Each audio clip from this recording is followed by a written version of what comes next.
Hello, aviation enthusiast, and welcome to the History of Aviation podcast. I'm Derrick Beeler, your host, and today we are soaring into the fascinating world of flight attendant. Imagine it's 1920s. The world of aviation is taking off. Along with it, a new profession is born. Our journey will trace the remarkable transformation of flight attendants over the decades. But first off, pushing the buttons, turning all the knobs is our producer, Shae Jones. How's it going, Shae? Oh, I'm doing pretty good. How are you, good sir? Good, good. Glad you're keeping us going here. And I am also joined by aviation career specialist and author, Julien Martinson. How's it going, Julien? Oh, it's going well. Thank you very much for asking. Just delighted to be on the show, and we have a new guest today, so I'm really delighted to have a discussion with her. Definitely. And that new guest is former flight attendant Allison. How are you, Allison? I'm good. I'm good. I'm anxious to talk about one of my most favorite subjects.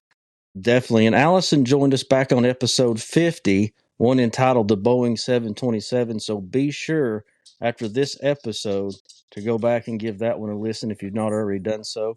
So, Julian, let's jump right into this episode 71. And this one's called Flying Career Flight Attendants Then and Now. So the early days of flight attendants, we're talking the 1920s, 1930s. The aircraft were small. The cabins were a little bit chilly, made of wicker chairs that were screwed into the floors. But there was the emergence of a new occupation called flight attendant. And often these were um, female roles, and they chose in those days nurses to become flight attendants for medical reasons in order to provide medical care to the passengers in case there was a catastrophe. So in those days, flight safety was not that good. Aircraft were very primitive, and so this is how the occupation was born. And I'm so delighted to be able to share this podcast with Allison, who will also be able to shed some light on the early days of flight attendant and their role. Can you shed some light on this occupation and how it came into being? I can. The very first flight attendant was Ellen Church, and that was in 1930. And she was a registered nurse, but more importantly, she had a pilot's license. She wanted to be a pilot, but back in those days, that was a no go thing. So she was able to convince Boeing Air Transport to take her on, which, by the way, is now United. And they took her on for a 3-month trial to see how it would work. And after 3 months, they told her to go ahead and hire 7 nurses. And that became the very first cabin crew. And back then, it was very strict. They had to be, unmarried, no children. The height requirement at that time was a maximum of 5'4" and weight and appropriate weights. And you had to retire by the time you were 25. And that worked fine until the war broke out and nurses became needed for the war. So by that point, they started looking elsewhere for flight attendants. Back then, air hostesses became stewardesses. And once you hit into the 40s and the 50s, that's when it became glamour. And they started hiring women, young women, once again, unmarried, um, to make airlines very glamorous. And back then, it was for the rich and famous. It was almost like a 5-star restaurant in the air. These were 7-course meals served on very fine linens, bone china, um, the top of the line champagnes were poured. People dressed um, to be on these flights. And the flight attendants, they were absolutely beautiful. They wore, couture uniforms, but there was very strict requirements for these women. the height, the weight, their age, when they had to retire. Luckily, as flight has evolved, we don't have those requirements today. But it was very glamorous. Um, and of course, things changed as everything does evolve eventually. Um, and when you hit the 60s and the 70s, the uniforms changed. The role of the flight attendant became more of a marketing tool. Um, they were, going after more of the more male businessman instead of the high end people. And they did. They used flight attendants for marketing. Their uniforms changed. They became more provocative, um, with the times. Um, of course, when you hit into the 70s, that's when they started allowing both genders. There was a Supreme Court case that allowed it. And then once, men started becoming flight attendant, well, that's actually where the term flight attendant finally came from. They needed a gender neutral term from stewardess. And it was a wonderful time, but the airline industry changed, so the flight attendants had to change as well.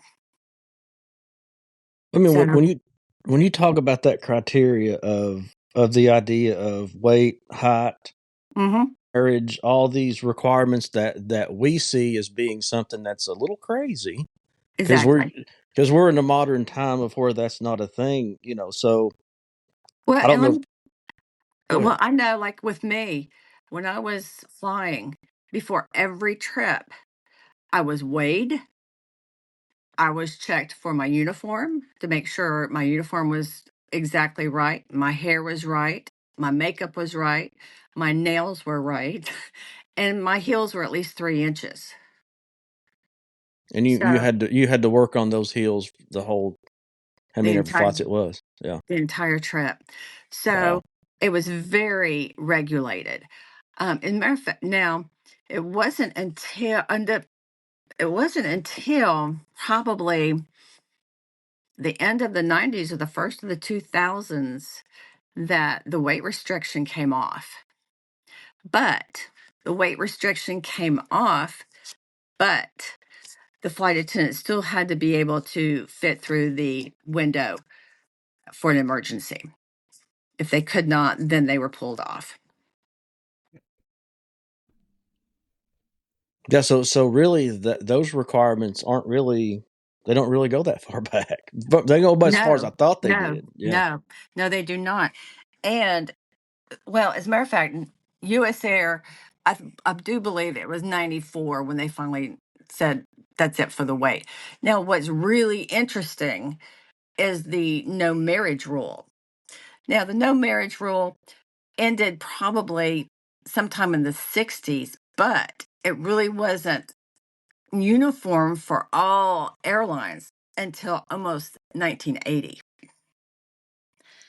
So, when you think about it, that's not that long ago either. No, But it's not. that was a very strict rule. You could not be married and you could not have children. So, Would that be for the purpose of traveling? no, that was the purpose of attracting men. Gotcha. Yeah, that was. Julian, would you like to elaborate on that? Yeah, well, I came into the industry just before September 11th, and so that was in the year 2000. So I don't quite go that far, but I could see that becoming a case because the flight attendants, yeah, they were there to keep the men occupied, and they're a little bit of flirtatious, slightly, but. I'm glad that the industry has become more professional and has allowed flight attendants to balance both a relationship outside and raise children. However, that said, I did have friends, colleagues that were flight attendants, a male-female couple. They were both flight attendants, and they postponed having children just for the reason who's going to look after their kids if they were on flight pairings. And so they postponed planned parenting, planned family planning, due to lack of family support. So it does create a little bit of an issue who's going to look after the kids. But having a relationship, I don't think that should really interfere. And I think now the industry has gotten much more um, uh, embrace of diversity and inclusion. Many mothers are flight attendants and can successfully hold down a flight attendant position um, in case doing short haul turnarounds. I remember a colleague, and they had a pool in the backyard. And so she was always sitting on the pool and, sunbathing. And the neighbors thought she was collecting social assistance. And she was like, no, no, I have a job. You have a job? What's your job? I never see you go to work. Oh, I'm a flight attendant. I fly to Florida 5 times a week. And I come back. So that was her job. And so it was 3 hours out, 3 hours back. You do that 5 times a month, and you're done. So it gives up that type of a work requirement allows for a lot of home time, and is very conducive to. It has really also affected the passengers. The seating pitch has gotten narrower, but yet the passenger profile has also gotten bigger. And so I wonder if it's a correlation between passenger size and the allowance for flight attendants to also get, husky guys or full figure women can be a flight attendant as well. I Well, get. I guess. If myself as a passenger, whenever I'm sitting in the middle, as soon as I see somebody get on that plane, I'm like, oh, you had better not be sitting next to me. And sure enough, they're usually sitting right next to me. One of the things and I'm a private pilot. I hop around in Piper Cubs, and what interests me is back when these weight and heights requirement, was there not the plan of this person might have to carry somebody out of a burning airplane? In the beginning, safety really wasn't the main issue. It was more about comfort. Whereas today, today, the main reason a flight attendant is on that airplane is for your safety.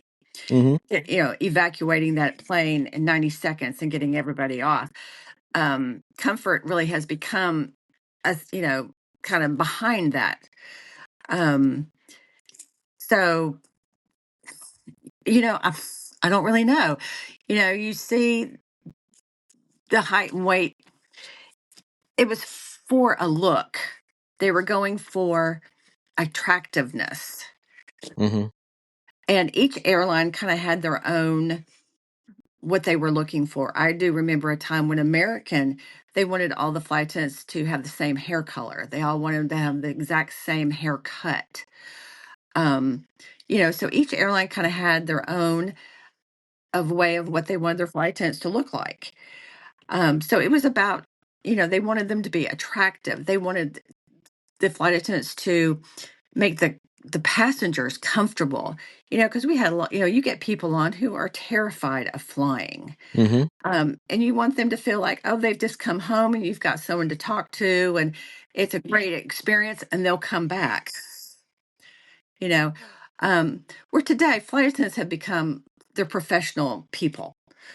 They're there, like I said, they're there to save your life Right. if necessary, whether it be a medical emergency or, an emergency with the aircraft.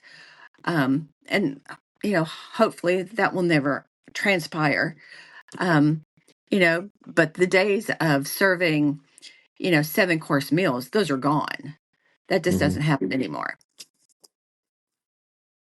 Yeah, and I know we've all of us have spoke before. I know Julian spoke about it, and Allison spoke about it in past episodes. You're going back to the DB Cooper days of smoking and drinking on the airplane.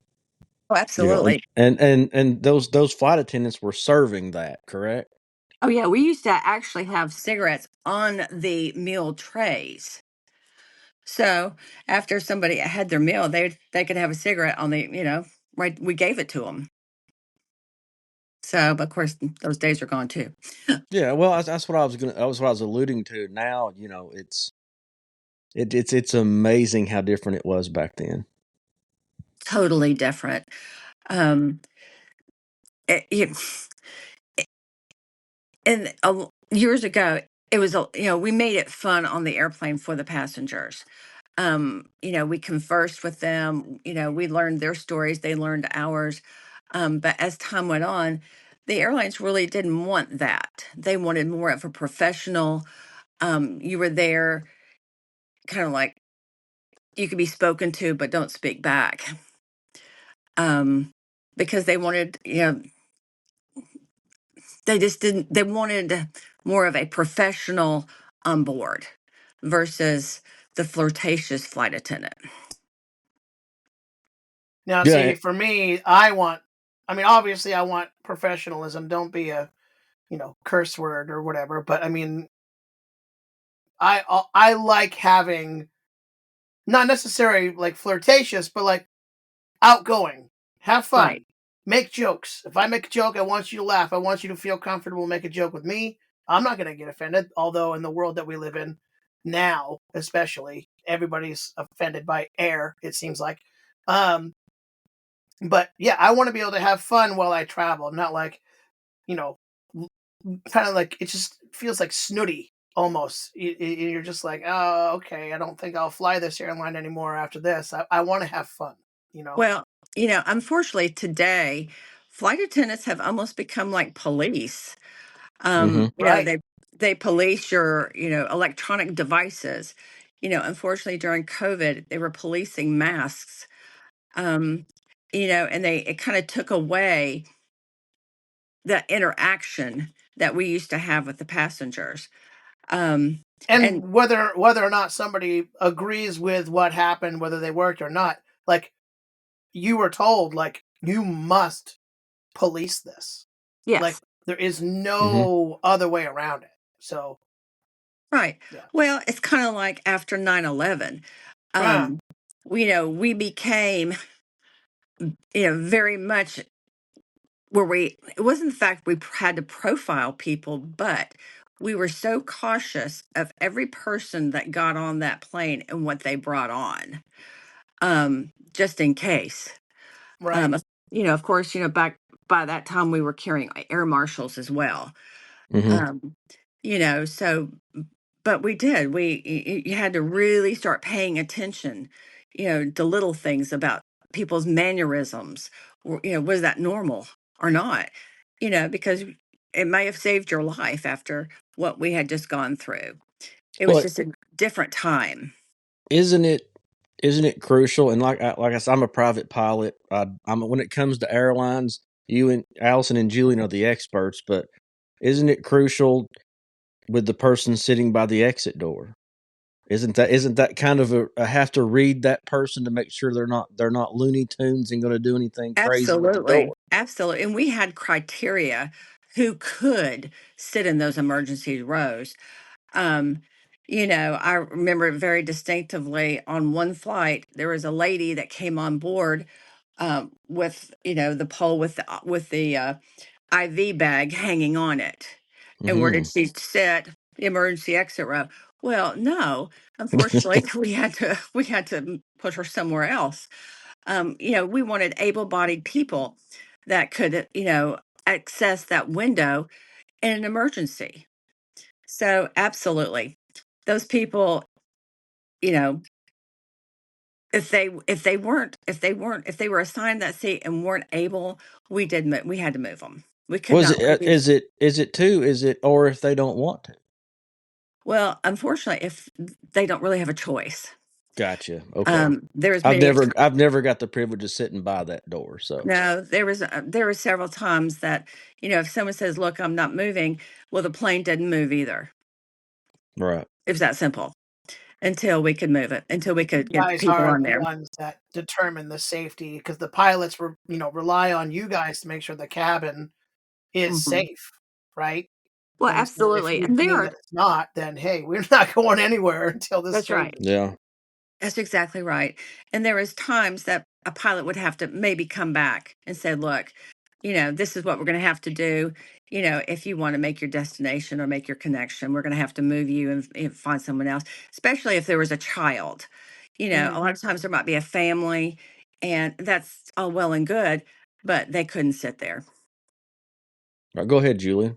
Yeah, so with Air Transat at the time, it was the same policy: able-bodied, willing to help open that overwind exit in the case of emergency. And if you're not willing to help out, then you're creating a barrier for people that do want to get out of the aircraft in case of an emergency.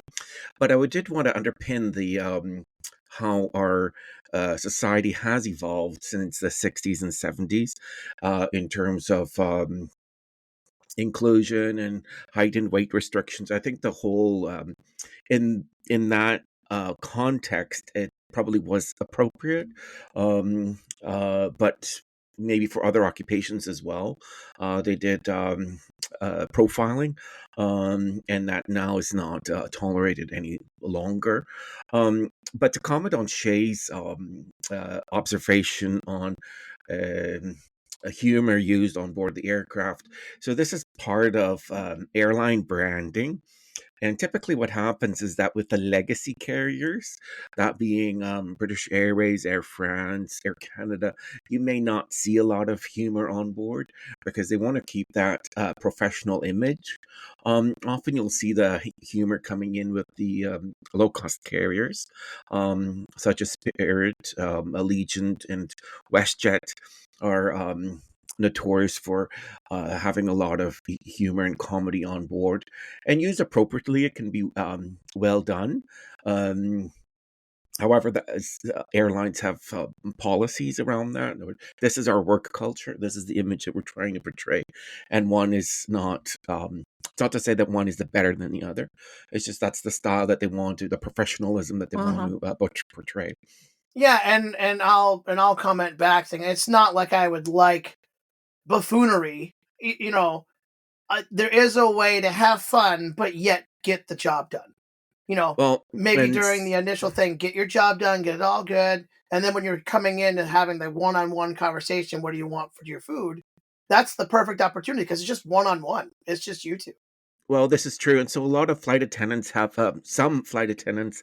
You can find them on YouTube that turn the onboard announcement into I a, love a, those. a jingle or a whole presentation, and both male and females have been very good at it, and they've gotten a lot of views on YouTube with their safety performances or announcements. And And when it's right, it's so right. It's so good. it's very well done. Um, but I don't know. One, you have to have the personality to pull it off, and number two, you have to have the corporation and the corporate culture to be able to pull it off.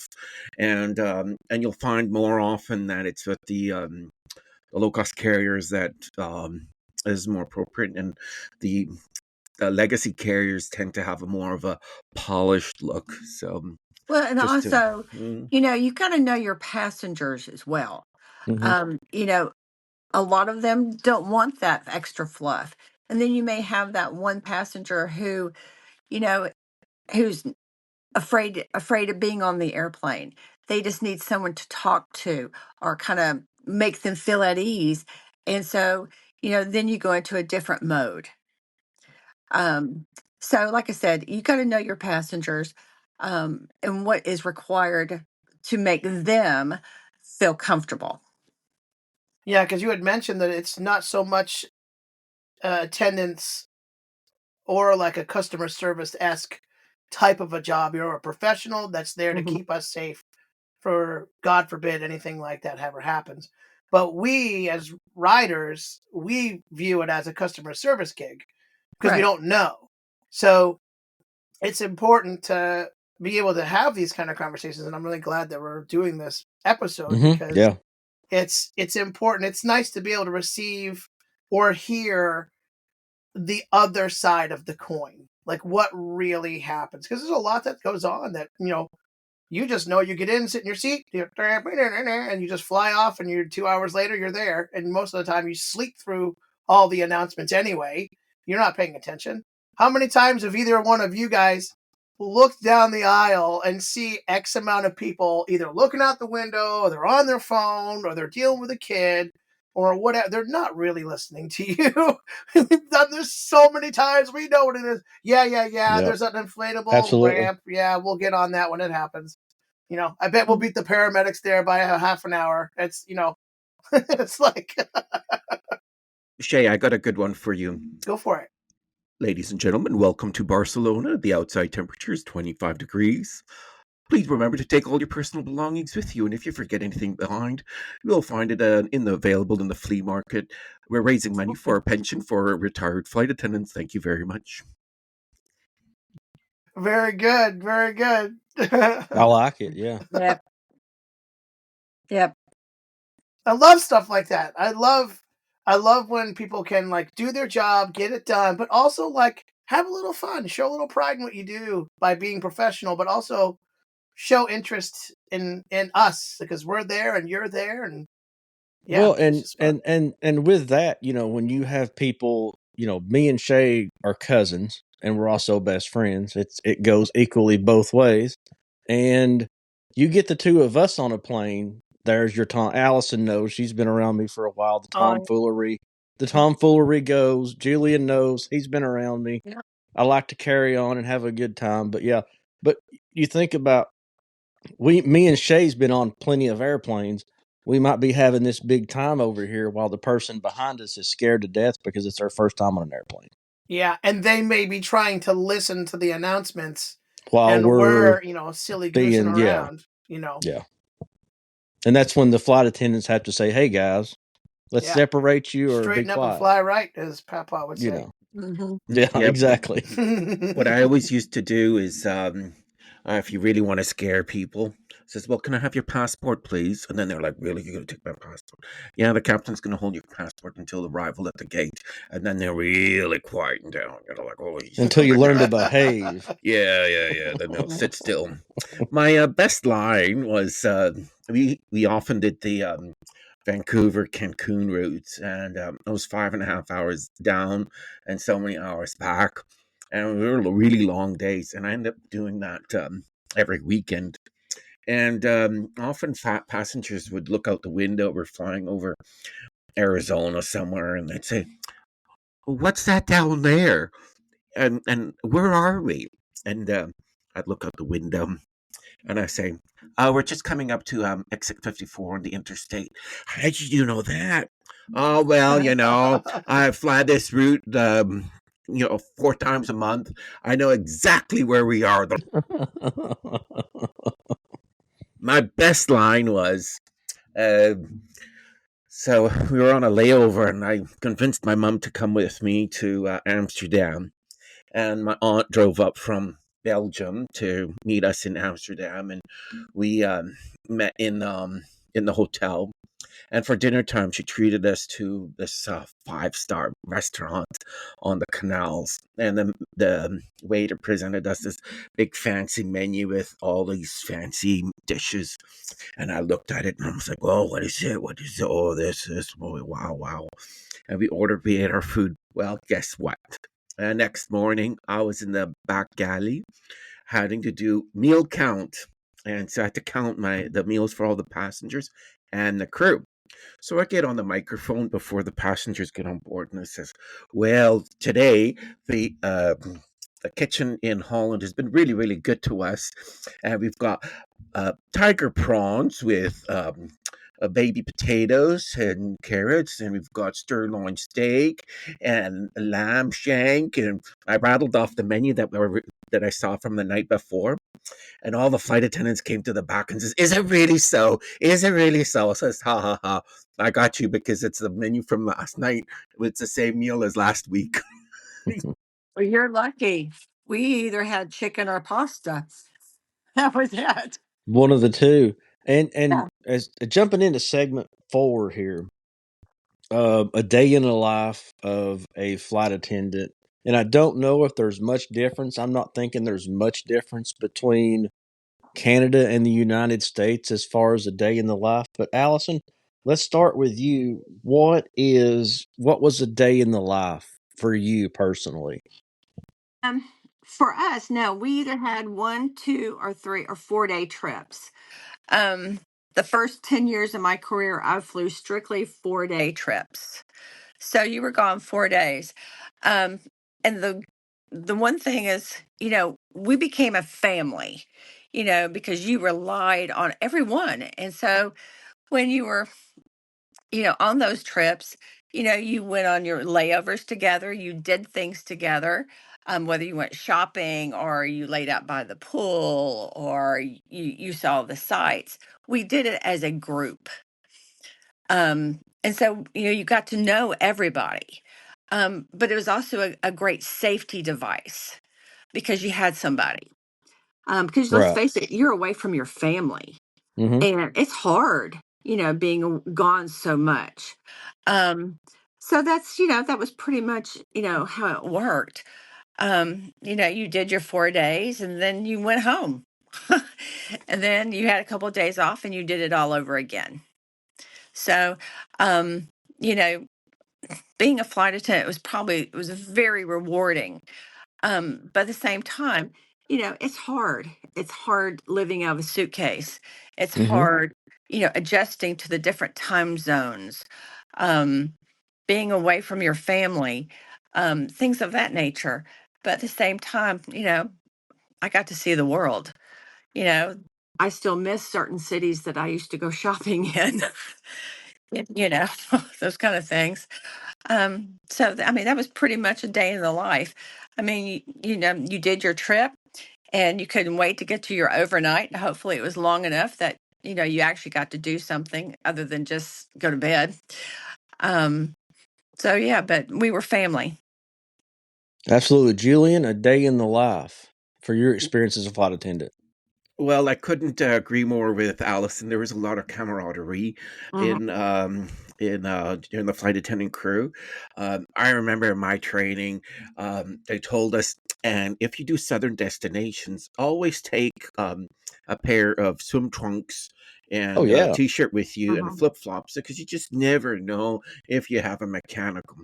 And for the first year, I carried my little trolley, my little carry-on with me, and inside we had our safety manual and we had our toothpaste and this and that, and I was ready to go. And in the second or third year, from the third year into my career, it was like, ugh, we're never gonna get a mechanical down south because we've always got good planes, not a problem. So I take my little empty carry-on with me, and off we go to Cancun. And as the passengers disembarked, and and the pilot comes on board. Well, we got a mechanical issue, so we're just going to keep everybody posted, and we'll keep you informed. And we're like sitting around, and so we open up the snacks and drink a Coke and open up some chips and sit outside, grab some sun and chit chat, and then the hours pass, and it was 2, 3, 4 hours went by. Oh, okay. And then finally, this is okay. Well, we fixed our problem, and now the passengers come on board. And then so passengers sitting, and our flight director, he says, "Yeah, but wait a minute, we're gonna bust our duty day." And we had a double crew, so we had a crew working outbound, and we had a second crew that came on in Cancun that was going to do the return flight that was going to take us back to the first crew back to Calgary. Right. And our crew director said, we were going to bust our 15-hour duty day by 5 minutes. And So you have to so, stay. yeah. And so they said, just keep the door open 5 more minutes, 5 minutes. And we all got up, we took our bags, and we got off the plane. And it was 3 o'clock in the morning. So this is a day in the life in as a flight attendant. And that was in Cancun. That's correct. So just Mhm. let me Yeah. finish the story because it gets better. So here we are in Cancun, 3 o'clock in the morning, no customs, no boss, nothing. And they're like, well, we're here. So we called our agent. Um, so we went through bus customs, but there was nobody there. So we just went straight through because the airport is closed. And then they came to pick us up with a bus. and they took us to the hotel. Of course, they weren't expecting us. So we give they start handing out room keys to people. So it goes by seniority. Most senior, this key, that key, that key, and then finally, the flight director, he gets his last key, and so the according to the contract, it says an 8-hour minimum crew rest, and at 7 hours and 50 minutes, crew sched calls and says, "Well, we have a flight for you to go back to Vancouver." And the flight director says, "Sorry, it's an invalid call because it's an 8-hour crew rest and it's 7 hours and 15 minutes. Call again tomorrow." In the meantime, Oh my gosh. Julian over here is in Cancun without any shorts. Yeah, it gets better. So he goes to the gift shop and he finds some shorts, but they're size 42. Julian is size 32.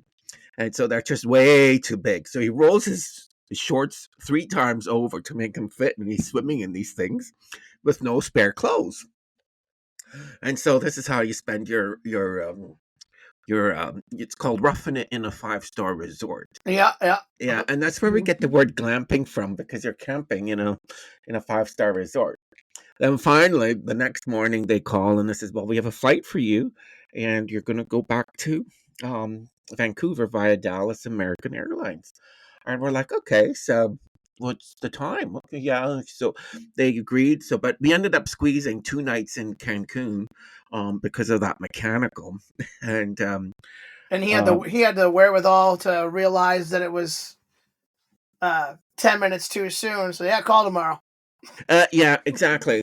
Mm-hmm. It's, often, we didn't discuss this much in our talks, but flight attendant is a union position, and so often the company takes the upper hand on contracts and will slightly manipulate the situations in their favor, and often the flight attendants and crew, they get the short end of the stick, and in this situation, they were able to manipulate the circumstances a little bit. So we got 2 days longer, but that's an exception, and I still live to tell the story about a 2-day layover in Cancun.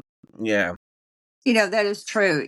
Flight attendants, you need to know your contract, what can be done to you and what cannot. And if you're lucky, you've got a good front end crew who will back you up. So absolutely. Well, as always, Julian read my mind because I was going to put both of you guys on the spot and have you tell me your favorite, or tell our listeners your favorite flight attendant story. And Julian, of course, read my mind and he's already told his. Is that your favorite one, or do you have another one? Well, I have another one that tops it off. Okay, let's let Allison tell her favorite flight attendant story, and then we'll do your second one. Wow. I don't know if I have a favorite, other than, hmm. I tell you one I did really like. Um, one day we had an elderly couple get on board who had just won the lottery. Ooh.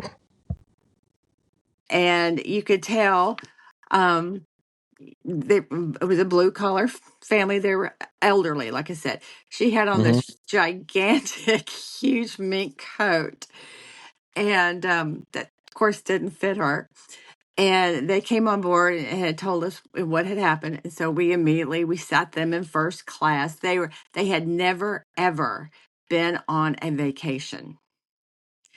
And so they Wow. were going to be going on a cruise. So we sat them in first class and we gave them a bottle of champagne to take with them on their trip. And, they were so delighted, for the whole experience. But so were we, getting to hear, what they were gonna be able to do. So that was a wonderful experience for us. Was these lottery winners? It's funny. A lot of people think it'd be kind of neat to have stars or whatever. They're horrible. You don't want them on your flight.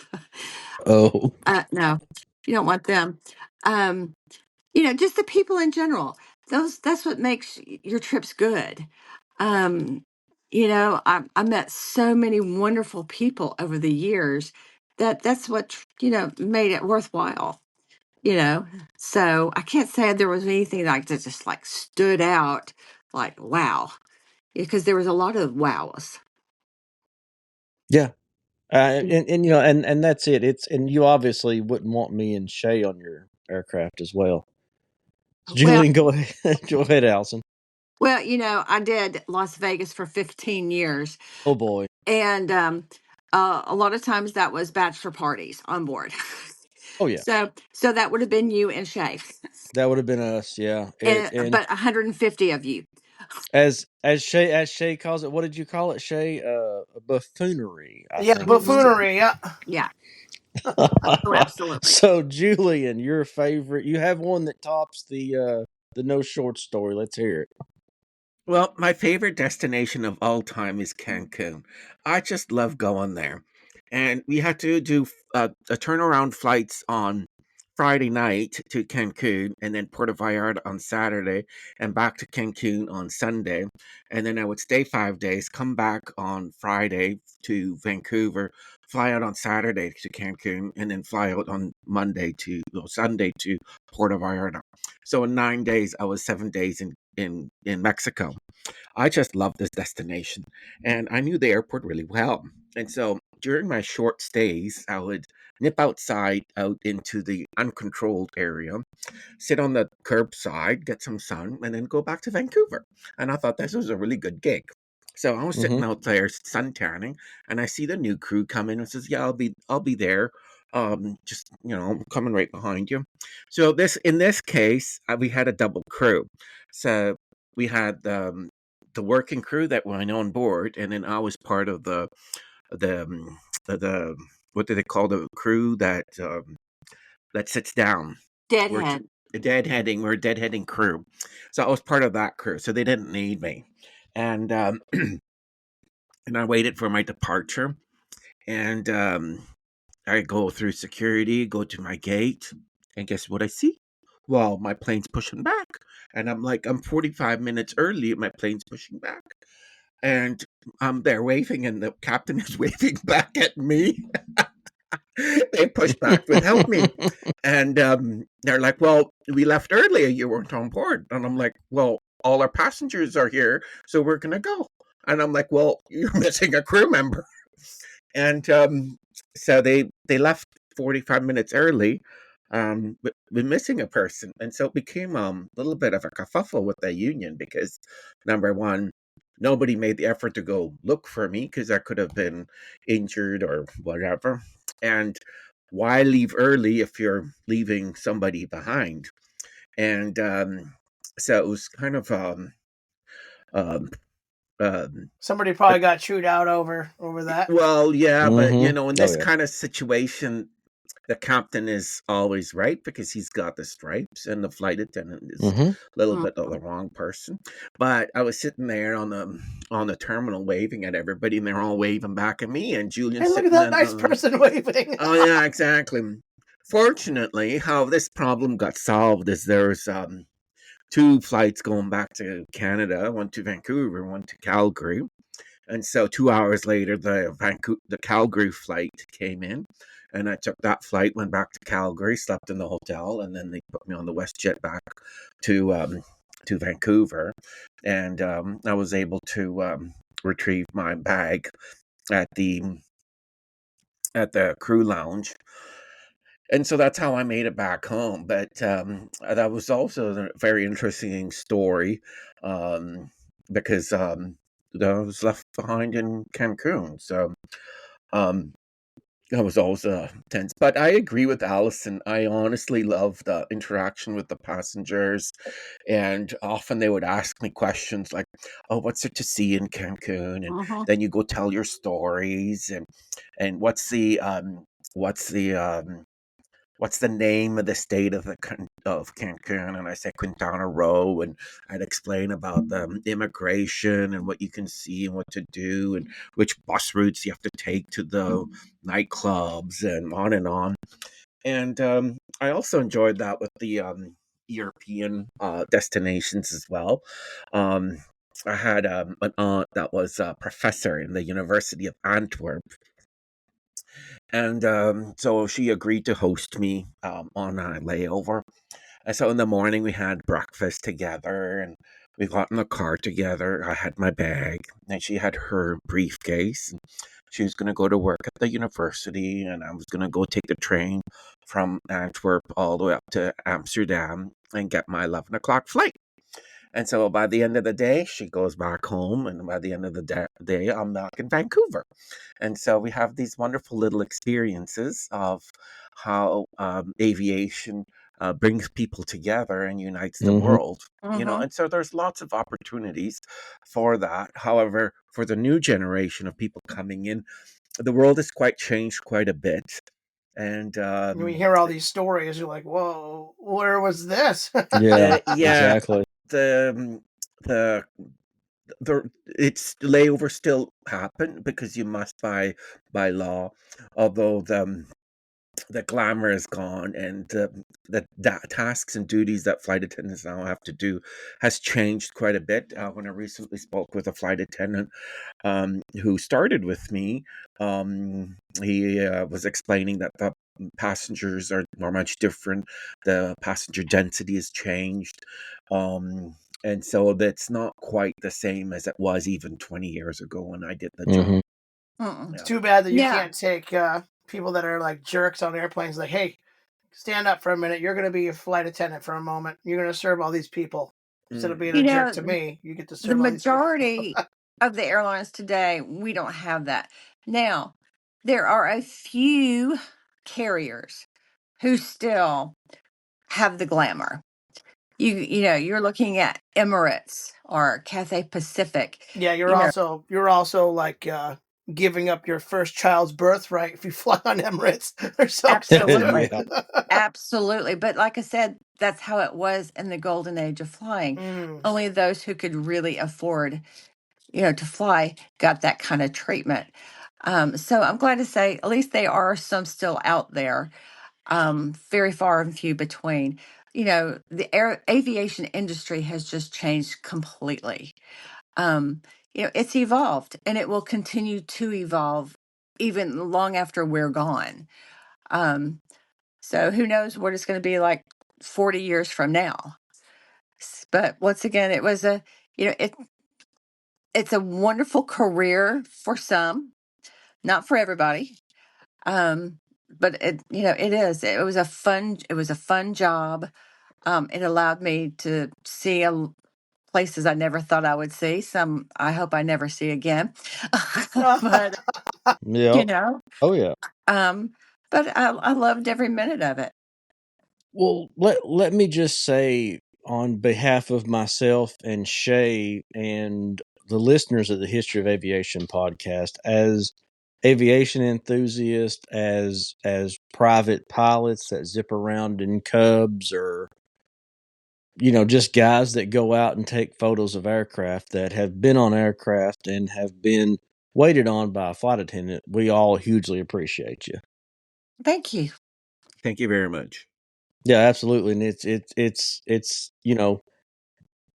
it's hard to think of getting on an airplane, whether it be a budget carrier or a high end carrier, and not having somebody there to, at least answer a question or give you the safety briefing. And like I said earlier, I've never had the opportunity to, and Allison knows me well enough that if I had the opportunity to sit beside the emergency door, Derrick is on it.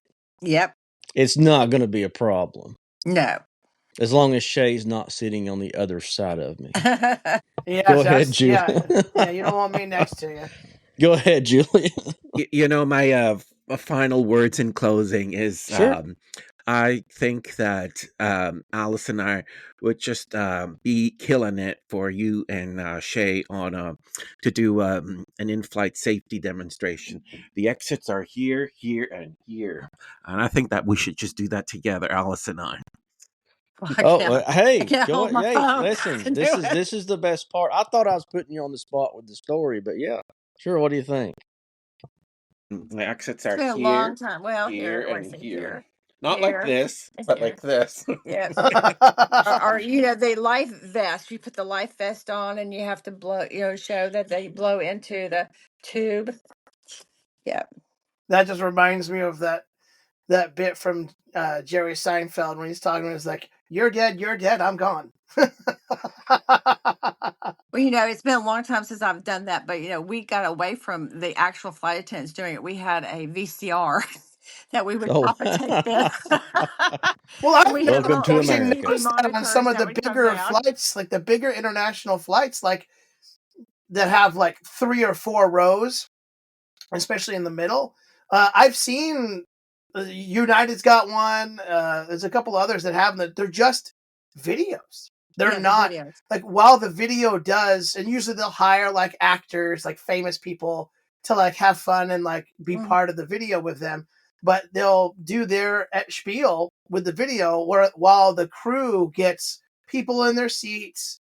You sit Mhm. there, don't sit there, you're fat. Get over here. Nope, that's the better one. Yep, there you go. And then getting the bags up there, making sure that the Right. whats aren't putting the bags in the precarious way. Because I have had it where like you get up in the middle to like get your bag, but you're like like petrified to like move it because you don't know where the bags have shifted. I've had it where like I was super lucky where like the bag, as I'm opening it, I knew because I saw somebody do this, but they open it nice and slow and you feel for one of the bags to hit the door. So you keep the pressure there. And if you feel it, then whatever you need in your bag is not probably worth it. You just close it back up, tell the flight attendant that, hey, there's a bag leaning right on this door. So please remember when we land so nobody gets conked in the head. Mhm. So I'll deal with whatever I need later on. I'm not going to wake everybody up in the middle of the night because my bag flew out of the top and smashed somebody in the head. Shae, have you ever heard of flight attendant hazing? No. Okay, so when this is a good one for you. So when new flight attendants come on board, the new recruits, and it's their first flight, then the flight director says, "We're not going to play the safety video. It's manual demonstration." And they spike the demo kit for the flight attendant, and they spike it. So you know how the oxygen mask is that yellow cup. So inside the cup, they'll put like a little pornography picture. And so as they're doing the demonstration, they'll put this thing, and they're doing the demonstration, and they're looking at it, and they're looking at like a pornography picture just to crack them up, right? Just to see Or how professional, how straight yeah, faced can you keep exactly, it? I would lose exactly. it. Or they'll put um an emoji picture inside the pamphlet. So when you go open the safety brochure, it's not the safety thing, but it's you have a happy face or something, and then so there just makes the flight attendant looks Well, funny. So we never had any of that. Well, yeah, so well, it's called the hazing. The So hazing. yeah, You got to break bring them them. in. so Yeah. So so let sometimes they do that, but it's not very common anymore. But yeah. so let me tell you my moment in I've always been interested in historical aircraft, private aviation. I started watching a show called Inside British Airways. Mhm. And it was a series on Amazon Prime Video. And this was like a really, really major first class area. And the lady's sitting there and she has fur. Yes, she has furs on, like her coat's made of fur. She's obviously very wealthy. and the flight attendant hands down this plate, and she said, "Here's your shrimp platter, ma'am." It had 2 shrimp on it. It's like And I when you thought go to and you get like a myself, you know bag of what? That's chips. enough. It's like That's enough to piss me off when it comes to shrimp. something awful right there, man. That's like when you go get like a bag of Lay's potato chips, and you just like, it's like, I can feel it. I don't even have to open it. I can feel it. It's down. Like, here's the bottom. It's like right here, but there's still this much bag. By the way, guys, Shae is always on a chip rant. He typically goes on a chip rant at least once a day. Once a day. Hey guys, I appreciate it. What a great insight into flight attendants. This is really good. It's a great job. I loved it while I did it, and hopefully we have a whole new generation who loves it just as much. That's like what I always said. It's coffee, tea, or me. That's it. Trolley service. I appreciate it, guys. We will see you guys next time. Play us out, Shae. Here we go.